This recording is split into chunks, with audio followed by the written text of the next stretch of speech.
अब big action stocks समझ लेते हैं और सृष्टि हमारे साथ जुड़ गई हैं बिग एक्शन स्टॉक्स लेकर। सृष्टि बताएं।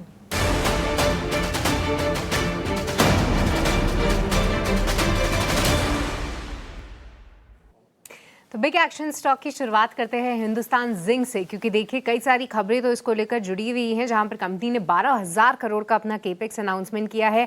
दुगनी करेंगे वो अपनी क्षमता, साथ ही चांदी के प्राइसेस ऑल टाइम हाई पे हैं। पर इसके बावजूद भी आज हिंदुस्तान जिंक आप स्टॉक देखेंगे तो वहां पर 5 से 6% की गिरावट है। वजह यह है कि वेदांता ने अपने यहाँ पर हिस्सेदारी बेची है। 1.8% इक्विटी जो उन्होंने बेची है वो मौजूदा भाव जो अभी आप देखेंगे स्टॉक प्राइस उसी के आसपास 452.5 पे बेचते हुए नजर आए हैं। तो इस बड़ी ब्लॉक डील के चलते प्रेशर बरकरार है और सुबह से ही ये काउंटर गिरावट का शिकार है। दूसरा जो स्टॉक फोकस में है वो है स्टरलाइट टेक, क्योंकि कई दिनों से हम भी आपको बता रहे थे कि क्या पीछे की वजह है कि स्टरलाइट टेक में ऐसी तूफानी तेजी है। 5 दिन में आप देखिए 50% की चाल दिखा दिया है ये स्टॉक, बट आज मुनाफा वसूली इसमें जरूर दिख रही है। स्टॉक में 6% की गिरावट। तीसरे काउंटर की बात करें तो यहाँ पर इंडसइंड बैंक, जैसा कुछ समय पहले शरद भी हमें हाईलाइट कर रहे थे कि नोमिरा के एक अच्छे अपग्रेड के बाद आज स्टॉक में उछाल है। लगभग 4% की तेजी इंडसइंड बैंक पे 840 के लेवल्स ये काउंटर दिखा रहा है।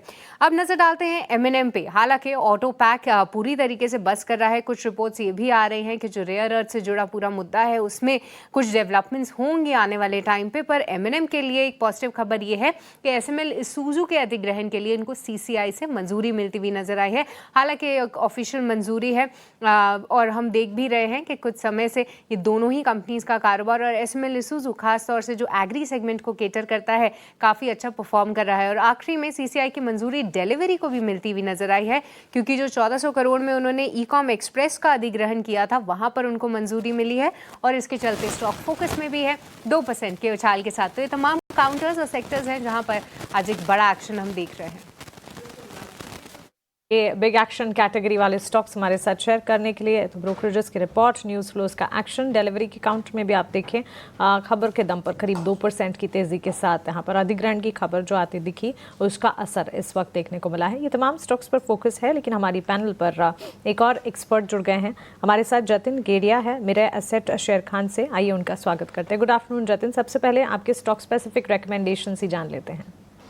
Good afternoon everyone. तो हमारे जो रिकमेंडेशंस है वो लॉन्ग साइड पे है, कंसिडरिंग के निफ्टी में 24,730 24,700 का एक स्ट्रॉन्ग सपोर्ट है जो हम एक्सपेक्ट कर रहे हैं कि होल्ड करेगा। इसके लिए हम लॉन्ग साइड के आइडियाज लेके आए हैं। जो पहला रिकमेंडेशन रहेगा वो एक्सिस बैंक में है। तो एक्सिस बैंक ने हमने देखा था कि 20 डे मूविंग एवरेज पे सपोर्ट लेके पिछले 1-2 दिनों से कंसोलिडेट कर रहा है। हमें लगता है ये कंसोलिडेशन ऊपर की तरफ में ब्रेकआउट आएगा तो लॉन्ग करने की सलाह रहेगी। 1200 रुपये का स्टॉप लॉस रखना होगा और 1240 और 1255 के टारगेट्स रहेंगे। दूसरा जो रिकमेंडेशन रहेगा वो आईसीआईसीआई लोम्बार्ड जनरल इंश्योरेंस पे रहेगा। तो लास्ट वीक हमने देखा था कि फ्राइडे के ट्रेडिंग सेशन में यानी कि 13 जून के ट्रेडिंग सेशन में एक बहुत ही स्ट्रॉन्ग कैंडल फॉर्म किया था 40 डे एवरेज पे सपोर्ट लेके। उसके बाद 3 दिनों से स्टॉक कंसोलिडेट कर रहा है। हमें लगता है कंसोलिडेशन कंप्लीट हो चुका है और next leg of the up move start हो सकता है। तो आईसीआईसीआई जीआई लॉन्ग करने की सलाह रहेगी। 1904 का स्टॉप लॉस रखना होगा और ऊपर में 1975 के टारगेट्स एक्सपेक्टेड हैं। जी बिल्कुल, इम्पोर्टेंट कॉल्स जतिन के आ रहे हैं, लेकिन चलिए हमारे प्रोग्रामिंग में एक मध्यांतर लेते हैं, जल्द लौटेंगे।